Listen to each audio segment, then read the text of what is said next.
고린도후서 6장에 전면하고요.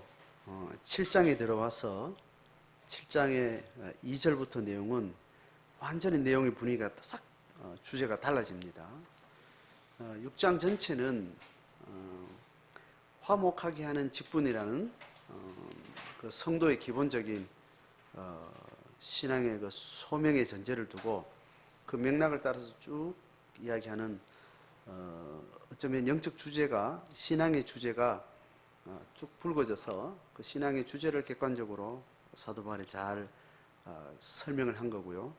그리고 7장 2절로 넘어오면 다시 사도 바울과 고린도 교인들과의 관계 문제로 다시 돌아갑니다. 그러니까 지금 고린도 후서 전체가 고린도 교회 안에 일어나는 문제 중에 특별히 사도 바울과 신학적인 또 인격적인 신뢰관계가 어려워지게 되면서 일어난 아주 불안한 관계 속에서 바울이 쓰고 있기 때문에 이 고린도 후서의 내용은 자기 자신의 정체성 그리고 바울을 바라보는 고린도 교인들과의 마음의 많은 갈등 상황을 전제로 하고 있기 때문에 굉장히 그 갈등 문제 자체를 다루기도 하지만 그 갈등 문제를 풀어가기 위한 영적 원리들을 같이 병행해서 쭉 기록을 하고 있는 거죠. 그래서 고린도 후서 6장의 이야기가 이야기되고 난 다음에 7장으로 넘어오면서 7장 1절을 전체 맥락 가운데서는 고린도후서 6장의 맥락 속에 연결되어 있어서 고린도후서 2절부터가 새로운 주제로 문단이 완전히 나눠지거든요. 그러니까 이 고린도후서가 성경으로 이렇게 장절을 나누기 전에 이건 하나의 그냥 긴 편지예요. 긴 편지가 성경으로 채택되다 보니까 경전을 읽기 위해서 장과 절을 나누는 작업들을 신앙 공동체가 이제 어느 시기에 했죠. 할 때 그때 나름대로 성경학자들이 서기관들이 이제 장절을 나누는 작업을 했겠죠. 하면서 지금 우리가 봐도 문맥상 단위가 나눠지는 단위가 안 되고 이렇게 걸쳐지는 부분들이 이렇게 가끔 있습니다. 이거는 그렇게 보여지기 때문에 내용으로는 사실은 고린도후서 7장 1절은 사실 6장 끝에 붙는 게 사실 맞죠. 문맥상 너무나 선명한 것 같습니다. 그렇게 하시고 새로운 고린도후서 7장 2절부터는 사도 바울과 고린도 교회 성도들과의 갈등 관계 그 이야기를 다시 돌아오고 있습니다. 자, 그래서 이제 2절의 이야기는 다시 우리와 마음을 다시 회복하는 그 과정 가운데 6장 본문에 이런 말이 있었습니다. 너희 마음을 좁히지 말고 마음을 넓혀라. 이런 이야기가 또 있었죠. 그죠? 그처럼 이제 오해됐고 또 서로 받아들이지 못했던 부분들 다시 해소할 수 있도록 그렇게 이야기를 해나가면서 우리를 영접하라라는 말로 이야기하고 있습니다. 왜냐하면 2절에 봐요. 우리는 아무에게도 불의를 행했고 또 해롭게 하고 또 속여서 빼앗았다는 말들이 있어서 너희들이 거기에 동조가 되는 것 같은데 사실 난 그렇지 않다라는 이야기를 합니다. 자, 그래서 그 관계됐던 문제를 잠깐 언급하고 나서 이제 이런 말을 하는 것은 3절 보면 너희를 정죄하려고 하는 것이 아니고 내가 이전에 말하였지만 너희가 우리 마음에 있어서 함께 죽고 함께 살고 한 지체된 그 마음을 품고 있기 때문에 내가 이야기를 한다라는 이야기하는 거예요. 지금 이게 위에 있는 말 우리를 영접해라. 우리는 불의도 해롭게도 속이지도 빼앗지도 않았다라는 이 말이 3절에 하는 것처럼 그렇게 말하는 것이 고린도 교인들을 정죄하는 것처럼 들려줄 수 있다는 거죠. 그런데 사도 바울은 그렇지 않다라고 얘기를 하는 겁니다. 그러니까 그 고린도 교인들이 누가 봐도 명백한 잘못이 있어서 오해가 됐던 것들을 바울이 언급함으로 해서 너희들이 이걸 왜 그랬냐? 너희들 왜 이렇게 잘못했냐? 이런 마음이 아니라는 이야기를 하는 겁니다. 명확히 이해되죠? 그죠? 그게 아니라 그렇게 잘못했던 그 과정들을 찌품을 통해서 내가 너희들과 한 지체되고 한 몸 되고 3절 하반절처럼 우리 마음에 있어서 함께 죽고 함께 살려고 하는 그런 지체된 마음 때문에 내가 이거를 언급한다라는 이야기를 하는 겁니다. 오해하지 않기를 바란다는 겁니다. 자, 그렇게 하고 이제 함께 죽고 함께 살게 된 그 마음이 또 어떤 방식으로 되어 있는지를 이제 사도 바울이 좀 설명을 해요. 그게 4절부터 7절까지 이야기입니다. 자, 4절부터 7절까지 바울은 이제 위에 있었던 이 말과 조금 이어지기도 하지만 다른 이야기를 하는데, 나는 너희를 향하여 담대한 것도 많고 너희를 위하여 잘하는 것도 많다라는 겁니다. 그 말은 위에 정죄하려고 한 말이 아니고 너희들과 함께 있고 함께 살고 함께 죽고 그래서 한 마음 된 거다. 그런 마음에 연장해서 내가 너희를 향해서 이런 담대한 용기의 마음과 너희를 위하여서 자랑하는, 너희들 생각하면 프라이드가 있다. 너희들을 인해서 나는 굉장히 풍성한 마음을 가지고 있다. 이 이야기예요. 자, 그게 어떤 식으로 그런가 하면 4절 하반절 봐요. 내가 우리의 모든 환난 가운데서도 위로가 가득하고 기쁨이 넘쳤다라는 이야기를 다 가져와요. 그러니까 이제 사도 바울이 고린도 교인들한테 품었던 마음이 이렇게 날카로운 칼날처럼 있지 않고 이런 마음이 있다. 그래서 너희들이 날 오해한 거, 또 이렇게 민감한 일은 서로를 아프게 했던 이런 부분들은 난 좀 짚고 정리하고 하고 싶다. 그 이야기를 하는 겁니다. 근데 그거를 대의적인 면에서 넓게 이거를 잘 우리가 함께 가져갔으면 좋겠다. 자, 그렇게 하면서 내가 너희들 위해서 어떤 마음이 있는지를 설명하는데, 내가 모든 상황 가운데 환난이 많았다는 거예요. 사도 바울이 환난 많았던 자기 상황을 설명합니다. 그런데 그 환난 속에 늘 환난의 정비례하는 위로가, 또 그 환난의 정비례하는, 고난의 정비례하는 기쁨이 나를 또 충만케 해서 환난에 의해서 겪게 되는 넉넉한 어려운 시험을 넉넉하게 이겨내는 그런 삶을 자기가 사역간에 해오고 있었다는 겁니다. 자, 그건 우리가 다른 서신을 통해서 알 수 있죠, 그죠? 자, 그런데 5절에 이렇게 이야기합니다. 특별히 어떤 일이 있었는가 하면, 우리가 마게도냐에 이르렀을 때에 우리 육체가 편하지 못하였고 사방으로 환난을 당하여 밖으로는 다툼이 안으로는 두려움이 있었다. 자, 마게도냐에 있었던 상황을 제가 다시 한번 이야기합니다. 고린도 후서 초기에 사도 바울하고 고린도 교인들하고 어떤 관계가 있었는가 제가 설명을 하면서 고린도 후서와 고린도 전서 사이에 고린도 중서가 있었다는 이야기를 했죠. 이해됩니까? 고린도 교회에다가 사도 바울이 편지한 것은 총 3번이었어요. 3번인데 첫 번째 편지가 고린도 전서예요. 그리고 두 번째 편지는 어디 간지 지금 없어요. 그런데 고린도 후서가 3번째 편지라는 말이에요. 그래서 지금 고린도 후서가 이야기되는 전말을 통해서 지금 한번 사도 바울이 고린도 교인들에게 편지를 한번 했던 게 있어요. 그게 지금 디도가 인편으로 가지고 간 거예요.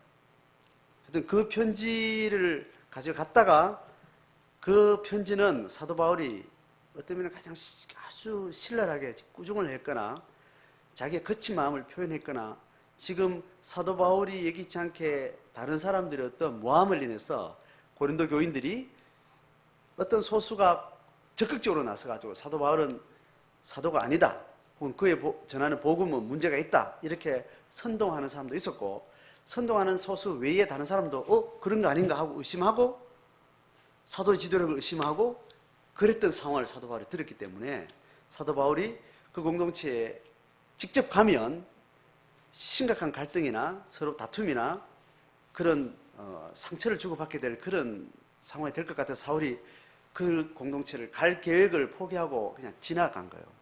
지나가고 거기에 대한 마음을 디도한테 편지를 통해 보냈던 겁니다. 편지글을 통해서 받았던 고린도 교인들이 그 편지를 듣고, 대체로 우리가 오해했구나, 우리가 사도 바울의 본 마음 이런 거 우리가 의심했구나, 그리고 우리가 문제가 있었구나, 이걸 다 받아들였어요. 받아들이고 그렇게 했던 것들을 뉘우치고 그렇게 한 것을 디도에게 고백을 해서 디도가 그 편지를 가지고 갔다가 그랬던 반응들을 가지고 바울에게 오게 된 겁니다. 자, 이해되죠? 그러니까 사도 바울은 마케도니아에 있으면서 편지와 함께 디도를 보낸 겁니다. 그런데 디도가 그 편지를 가지고 가서 바울을 오해하고 있는 그들에게 이 편지 내용을 보고 그 편지를 받던 그분들은 우리가 잘못했다고 한 걸 소식으로 이렇게 전해왔다는 거예요. 그 사이에 마게도냐에 있던 어떤 영적인 상황이 어땠냐면 이랬다는 거예요. 마게도냐에 이르렀을 때 우리가 육체가 편하지 못했고 사방으로 환난을 당하고 밖으로는 다툼이 있고 안으로는 두려움이 있는 그런 굉장히 어려운 상황이었다. 그런 상태에 또 고린도 교회 성도들이 자기를 오해하고 누군가 모함을 하고 이런 일이 있어서 정말 힘들어서 어쨌든 방문을 피하고 돌아서 마게도냐에 와가지고 편지를 보냈는데, 자, 그때 6절 봅니다. 그러나 낙심한 자들을 위로하신 그 하나님이 디도가 편지를 가지고 갔던 디도가 다시 와서 우리를 위로했으니 그 위로가 뭔가 하면 그가 온 것뿐 아니라 오직 그가 너희에게서 받은 위로가 있었다는 거예요. 그러니까 디도가 그 어려운 편지를 들고 가서 큰 문제가 해결되는 위로를 받고 왔다는 거예요.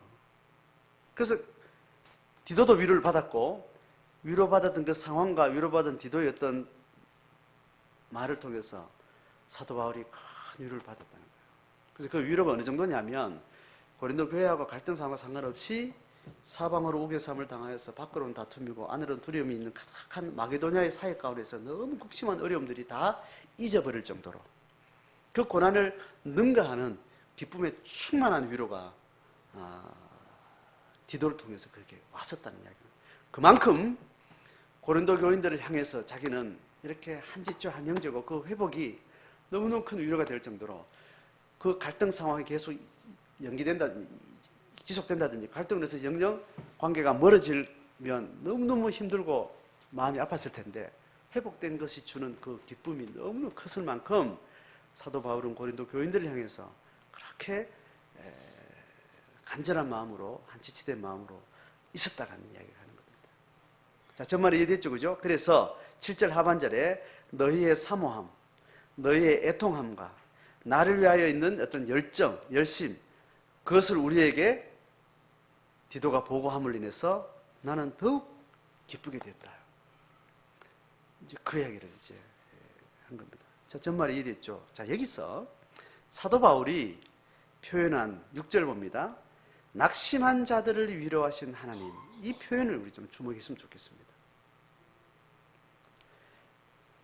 사도 바울의 낙심의 조건은 두 가지일 거예요. 하나는 고린도 교인들하고 오해로 인해서 생긴 갈등, 그것이 주는 상처와 낙심됨이 있었을 거고, 또 지금 마게도냐에 있는 사역 간에 육체가 편하지 못하고 사방으로 환난당해서 밖으로의 다툼, 안으로의 두려움이 가득했던 그 환경, 두 가지가 지금 사도 바울의 심리적으로 겪는 큰 고난과 근심과 낙심이었던 것 같아요. 그런데 그것이 동시에 풀어진 거예요. 풀어진 계기는 뭐예요? 1차적으로 디도가 편지를 가져갔다가 그쪽 소식을 가지고 온 거. 또 그 편지를 받은 고린도 교인들이 그 모든 오해의 여지를 다 내려놓고 사도 바울이 말하는 그 진정성을 받아들이고 그 오해들을 하나님과 공동체 앞에 또 디도와 바울 앞에 정직하게 그렇게 내려놓은 것. 이게 사도 바울이 받은 위로잖아요. 맞죠?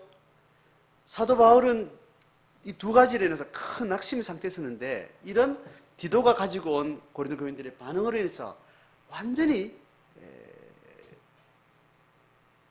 낙심이 위로로 회복된 겁니다. 이 상황을 두고 낙심한 자들을 위로하신 하나님이라고 설명하는 거예요. 그러면 이 사건을 겪으면서 사도 바울은 이 사건 속에 하나님은 전혀 등장할 수 있는 상황이 아니잖아요. 하나님은 그냥 하나님으로 계세요. 그런데 이 육체적 상황 가운데 겪었던 이 상황으로 인해서 하나님에 대한 수식어가 이 사건과 관계에서 연결되는 겁니다. 그러니까 처음에는 낙심을 했다가 그 다음에 어떤 사건으로 해서 위로가 된 거죠. 그죠?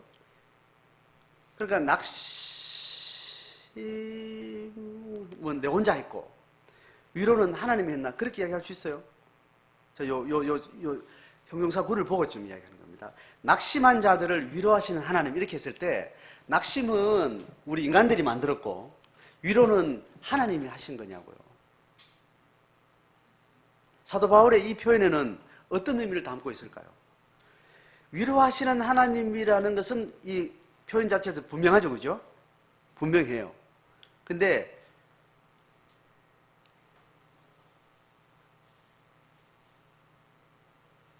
낙심한 거는 하나님이 하게 하셨나?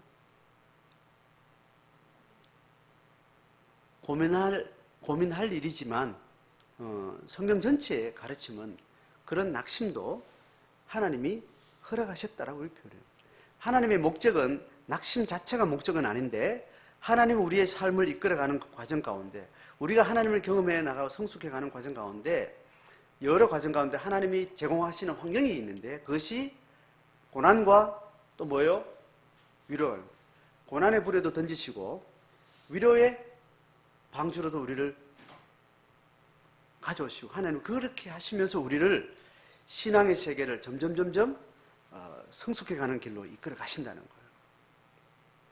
그랬을 때 낙심 자체는 하나님의 목적이 아니지만 낙심 자체는 사단의 목적하는 거예요. 그러나 하나님은 낙심이라는 사단의 괴계 속에 우리를 던져두면서 낙심을 넘어서는 하나님은 우리 가운데 계속 비춰주시는 거예요. 그랬을 때 낙심을 만났을 때 낙심 배후에 누가 있어요? 사단이 있을 수 있죠. 그런데 더 큰 배후에는 누가 있어요? 하나님이 있다라는 겁니다.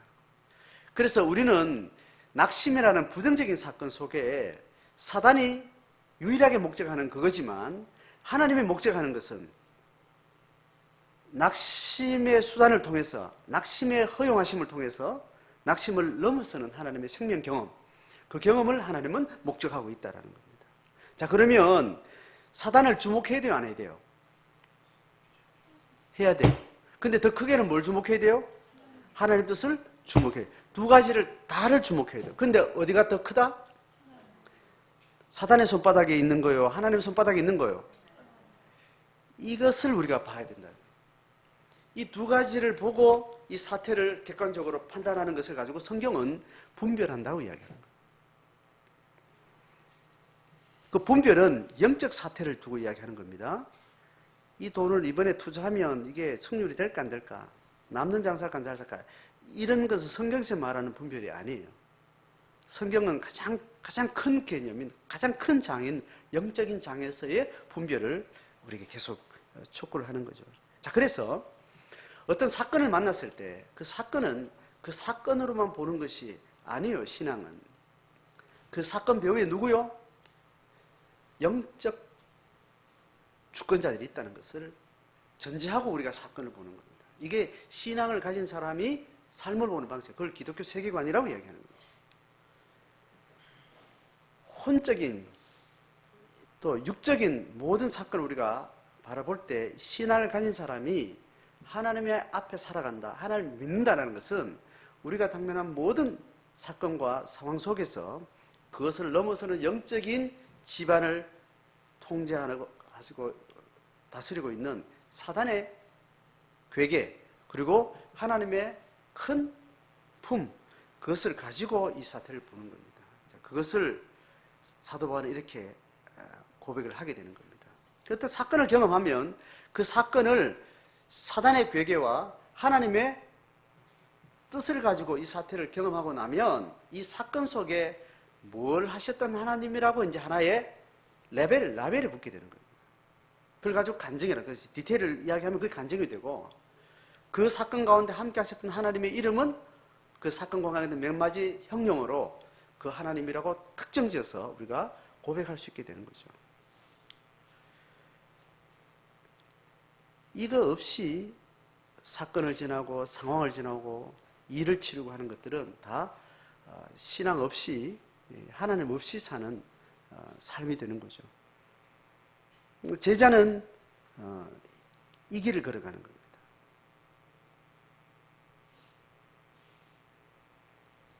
자, 그래서 사도 바울이 이제 이 고백을 하고 나서 낙심한 자들을 위로하신 하나님 이야기할 때 사도 바울이 자기가 고린도 교인들하고 경험해서 낙심의 사건이 있었잖아요. 그죠? 하나님 어쨌든 위로를 해줬는데 이 낙심하고 있을 때 사도 바울만 낙심하고 있겠어요? 아니면 고린도 교인들도 낙심하고 있었겠어요? 고린도 교인들도 낙심하고 있었다는 겁니다. 그래서 고린도 교인들은 그 낙심이 해결된 지점이 언제예요? 바울이 위로받을 때예요? 시간적으로 따져보세요. 바울이 보낸 편지를 받았을 때예요. 맞죠? 그죠? 바울의 편지가 그들에게 가기 전까지는 서로 오해된 생각으로 자의적인 생각과 판단으로 이렇게 틀어져 있었다는 거예요. 그래서 큰 상처가 됐고 낙심이 됐고 분노가 됐고 혼란이 있었다는 거예요. 그런데 사도 바울의 자기 진정성을 편지로 갔을 때 여전히 낙심 상태에 있었던 고린도 교인들이 그 편지를 받고 어떻게 된 거예요? 그들도 문제가 해결되고 낙심과 상처들이 기쁨으로 위로로 회복됐겠죠. 자, 그 부분을 가지고 다시 가져가는 거죠. 그 이야기를 좀 이어갑니다. 자, 8절 봅니다. 내가 편지로 너희를 근심하게 한 것을 후회하였으나. 자, 여러분, 이 편지는 고린도 전서, 고린도 중서, 고린도 후서 세 개 중에 무슨 편지예요? 중서예요, 그죠? 디도를 통해서 가는 편지, 근심하게 한 걸 후회했다는 거예요. 무슨 말인가 하면 그 편지가 영영 사도 바울의 진정성을 오해하면서 끝을 내든지 아니면 완전히 풀어지든지 두 개가 이럴 똥 저럴 똥이 두 무더기였어요. 그래서 사도 바울은 위에서 이야기한 것처럼 너희들을 해롭게 다시 정죄하려고 하는 것이 아니었다는 이야기 하시고, 그죠? 따졌다는 거예요. 사도 바울이 하나 낱낱이 너희들이 했던 말을 이렇다 조목조목 따져서 왜 그랬냐? 이건 이렇다. 내 마음은 이렇다. 낱낱이 따졌어요. 그건 따져가지고 너희 나쁜 놈들이야. 이렇게 정죄하려고 하는 게 아니고 진정성을 주고받을 디테일을 나눴다는 거예요. 그런데 그 진정성을 받으면 오해가 풀어지지만 안 받아버리면 뭐가 되는 거예요? 사도 바울 끝까지 지 옳다고 주장하네? 끝까지 우리는 나쁘다고 주장하네? 이렇게 받아들이면 그 편지로서는 이제 두 관계는 더 이상 돌아오지 못하는 강을 건너는 겁니다. 그럴까 싶어서 사도 바울은 편지를 띄우고 나서 어땠다는 거예요? 후회했다 그런 거예요. 내가 너무 강하게, 너무 심한 말을 했는 거 아닌가? 이렇게 후회했다는 거예요. 이 말 들으면 저 사람들이 또 오해할 수 있고 또 근심하게 되고 막 그럴 수 있을 것 같아서 후회했는데 8절 하반절 보세요. 지금은 어떻다고요? 후회하지 않는다는 거예요. 그 편지가 너희로 어떻게 해요? 잠시만 근심하게 하고 오해를 풀게 되는 사건입니다. 그래서 그때는 후회했는데 너희들이 그것을 받고 내 진정성을 받아들이고 너희들 잘못했다 그러고 그렇게 그 위로가 내게 와서 나는 너무 지금은 편지를 줘서 너희들 자극하게 하고 사실을 따지게 한 게 잠시만 있는 사건이어서 너무 다행이다. 자, 그리고 나서 보세요. 9절 내가 지금 기뻐함은 너희로 근심하게 해서 그렇다는 게 아니란 겁니다. 근심은 목적이에요? 과정이에요? 과정이죠. 고민은 도리어 너희가 근심함으로 인해서 뭐 했다는 거예요? 돌이켰다는 거예요. 사태를 제대로 파악했다는 거예요. 그것 때문에 내가 기뻐하는 거고 내가 아주 또 뭐 또 따지고 들어가서 이렇고 저렇고 너희들이 이거 잘못했고 나는 이렇게 생각했는데 이렇게 한 것이 그렇게 하는 것 자체가 사실은 나도 피하고 싶은데 우리가 어둠을 벗어나서 빛으로 가려면 그런 근심이 필요하다. 고민이 필요하다. 객관화 과정이 필요하다. 자기를 돌아보는 일이 필요하다. 그 과정이 필요한데 그 필요를 넘어서서 우리가 하나님 앞에 새롭게 교정되어지고 새롭게 우리의 있는 자리를 다시 되찾는 것이 회개함이라고 말하는 거죠. 이것 때문에 나는 참 나 기뻐한다. 보내기를 잘했다 생각하고 그렇게 한다는 겁니다. 자, 그렇게 해서 너희가 하나님의 뜻대로 근심하게 된 것. 자, 이 이야기를 지금 합니다. 하나님이 우리로 하여금 어떤 낙심의 과정에서 새로 위로를 받는 이런 과정, 또 갈등의 과정에 다시 회복되는 과정을 통해서 우리가 선 집안이 굉장히 자기 욕망과 자기의 한계 속에 자기 중심적인 생각이 있었다는 것을 발견하는 것. 그 과정이 결국은 이런 낙심의 과정과 혼란과 갈등의 과정에서 일어나는 충돌이에요. 충돌이 일어나면 근심을 해야 하네요. 근심을 하게 되죠. 자존심 상하게 되죠. 오해를 받았다는 마음으로 또 불편한 이야기를 하죠. 그거는 서로 자기 집안과 자기 기반과 자기 전제하고 자기 중심적으로 어떤 사태와 만나면 반드시 각자의 중심에서 보기 때문에 서로의 입장을 못 받아들이게 되는 겁니다. 그러니까 그 과정은 굉장히 어렵고 고통스러운 거죠. 그럴 때 그 근심이 회복하게 하는 과정이 되면 그 근심은 참 좋은 건데 결국은 영영 돌아서게 되고 혹은 그거를 인해서 영영 내 안에 깊은 상처와 모순과 오해와 이런 내적인 건강하지 못한 어떤 것들이 또 쌓이게 되는 이런 일들이 생겨나게 되는 겁니다. 자, 그래서 자 보세요. 하나님이 뜻대로 하는 근심이라는 이 근심의 주제를 가져옵니다. 그죠? 그리고 10절 하반절에 세상 근심이라는 근심을 가지고 이야기합니다.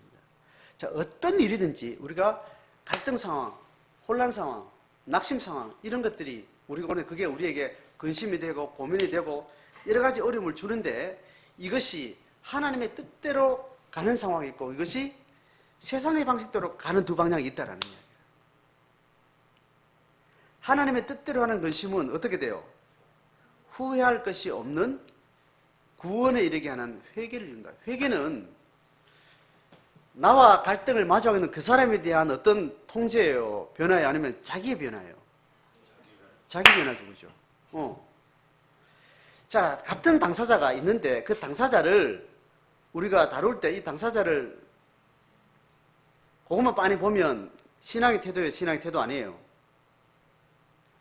신앙의 태도 아니라 그랬죠? 당사자는 보면 안 돼. 당사자와 나 이런 관계가 만들어진 배후에 누가 있다고요?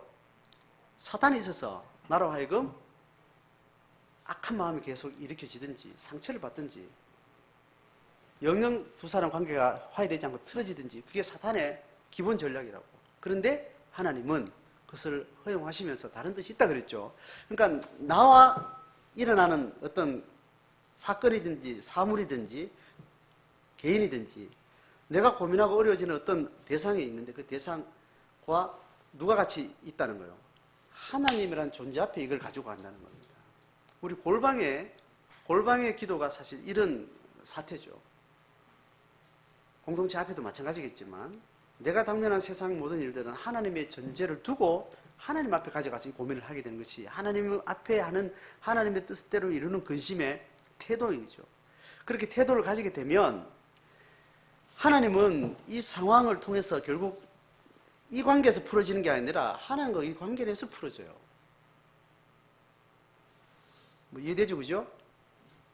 이 문제 해결되는 방식은 하나님 없이 사는 사람은 이 관계에서 풀어져요. 이 관계에서. 그런데 하나님 앞에 사는 사람은 이 관계가 핵심이 아니에요. 이 관계는 과정일 뿐이고 도구일 뿐이고 핵심은 하나님과 내 관계에서 정리가 되는 겁니다. 지금 위에서도 이랬잖아요. 사도 바울이 그 사람들 때문에 낙심했다가 위로를 받았는데 이 안에 쌓이는 어떤 스토리도 있지만 이 사건 통해서 뭐가 바뀐 거예요? 하나님을 향한 어떤 고백이 바뀌는 겁니다. 이 상황 전체를 통제하시는 하나님이 낙심 가운데 위로하시는 하나님, 갈등 상황을 충분히 넘어설 수 있는 무한한 하나님의 생명을 경험한 그 경험으로 고백하게 되는 거죠. 그래서 결국은 갈등 상황 속에 이 사태가 바뀌는 것이 아니어도 하나님과 관계가 바뀌면 내가 바라보는 관점과 내 태도가 근본적으로 더 넓어지게 되는 거예요. 더 건강해지고 더 견고해지는 거예요.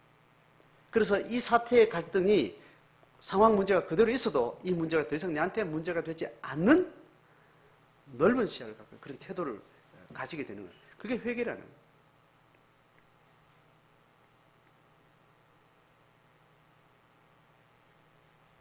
그래서 하나님은 우리와 관계 맺을 때 결국은 하나님의 뜻대로 하는 근심은 우리를 어디로 데려가는가 하면 하나님과 우리가 맺은 가장 근원적인 첫 번째 그 자리로 데려가요. 사건 상황 속에 우리가 있을 때 이걸 배제한, 이거 상관없는 나를 처음 만났을 때 내가 너한테 다 줬고 너는 나의 전부다. 하나님 우리를 그렇게 부르셔서 네가 어떤 일을 당해도 난 전적으로 너의 편이다. 그리고 네가 사는 삶 모두 덤이다. 그랬던 하나님과 우리가 만났던 첫 번째 약속의 자리에 우리를 데리고 가서 거기서부터 이 사태를 다시 보게 하는 겁니다. 이걸 가지고 제가 한번 설교 때 이야기해도 그걸 종말론적이라고 이야기했습니다. 예수를 만난 첫 자리이기도 하고 내가 생애가 끝나고 죽음의 담을 넘고 죽음의 길을 넘어서서 하나님을 만나는 그 심판대 자리에 그 자리에 나를 데리고 가서 이 사태를 이렇게 보게 하는 겁니다. 그렇게 해서 내가 종말론적 자리에 혹은 하나님의 첫사랑의 자리에 있지 않고 뭔가 나의 욕망과 나의 전제 위에서 이 사태를 만났기 때문에 용납할 수 없는 낙심과 분노와 갈등과 노여움들에 사로잡혀 있었다는 걸 알고 내가 다시 예수의 첫 자리에 가거나 혹은 반대로 말하면 예수께서 나를 심판대에서 만날 나에게 면류관을 씌우고 나를 반길 전적으로 나를 기뻐함으로 받아주실 그 예수님 심판대 자리에 나를 세울 그 자리에서 이걸 보면서 내가 여러 가지 상황으로 해서 내 마음이 높아져 있었구나. 내가 교만해 있었구나. 내가 하나님 편에 서서 모든 걸 통제하려고 했었구나. 모든 것을 내가 판단하려고 했었구나. 내가 다 결정하려고 했었구나.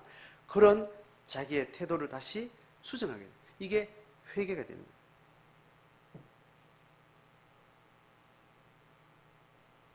자, 11절 같이 읽습니다. 보라, 하나님의 뜻대로 하게 된 이 근심이 됐습니다. 자, 그 근심이 그 사람들이 얼마나 많은 정서적인 많은 게 있었는가 하면 첫 번째 간절함, 두 번째 변증, 세 번째 분노, 네 번째 두려움, 다섯 번째 사모함, 그 다음에 어떤 열심과 열정, 그 다음에 벌, 징벌, 이런 것들이 이게 지금 긍정적인 것에서 부정적인 것에서 막 섞여 있죠, 그죠? 여기 내용은 오만 가지의 정서적인 어떤 그런 혼란상을 그냥 사도 바울이 쭉쭉쭉쭉 그냥 나열한 거예요. 이게 얼마나 혼란스러웠냐, 이럴 때. 미움만 일관적이면 그냥 그 미움에 집중하면 되는데, 미움만 있는 게 아니라 또 뭐가 있어요? 사람의 마음이 막 느끼는 게 막 혼란스러운 거죠. 그런데 너희가 하나님 앞에 서서 하나님의 뜻대로 하는 근심으로 하나님의 인도를 잘 받아가서 마지막에 어때요?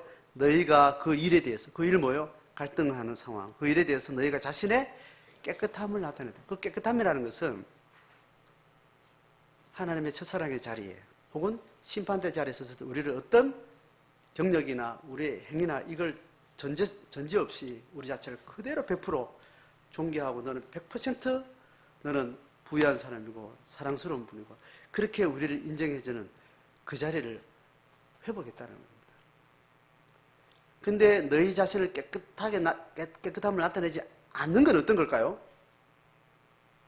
하나님이 첫사랑의 속은 심판대에서 내게 명해준 내 정체성 말고 나는 이걸 해야만 나는 내 자존심이 살겠어. 나는 이것은 반드시 나는 이걸 해야만 나는 만족할 수 있겠어. 이런 것들 있잖아. 우리를 혼란하게 했던 우리 안에 있는 전제나 자기 욕망. 그것이 우리의 깨끗함을 나타내지 않은 거예요. 이해되죠? 그죠? 나는 집 한 채는 적어도 있어야 나는 인간답게 사는 것 같은 느낌이 들겠다. 저 사람이 내한테 무릎 꿇고 사죄해야 난 내 자존심을 회복할 수 있겠어. 이런 것들. 다른 하나님 외에 다른 어떤 부수적인 걸로 자기 정체성에 근거를 삼으려고 하는 그 마음이 자신을 깨끗하게 하지 않는 것이라고 표현할 수 있겠죠. 결국은 고린도 교인들이 갈등 상황을 넘어서서 하나님 앞에서 하나님의 뜻대로 하는 근심을 통해서 자신의 영적 정결함을 회복했다라고 얘기를 하고 있습니다. 자, 그러니 우리가 하나님을 진정성 있게 고백하고 난 다음에는 모든 환난, 어떤 갈등도, 어떤 혹독한 고난도, 어떤 모함도, 심지어 일방적으로 당하는 순교조차도 하나님 앞에 그 상황 앞에 아무것도 사실 아닌 겁니다. 전혀 문제가 안 되는 것들이에요. 무슨 문제가 안 된다는 것은 내 존재감에 전혀 문제가 안 된다는 거예요. 그것을 발견하기 위해서 우리가 다시 더 하나님의 존재에 나가야 되고 하나님의 뜻대로 하는 근심으로 그 근심거리를 하나님 앞에 깊게 가지고 와서 약속의 첫 자리에 근원에 있어서 근본의 원래 자리에 있어서 그 사태를 다시 보고 판단하고 결정하게 되는 거예요.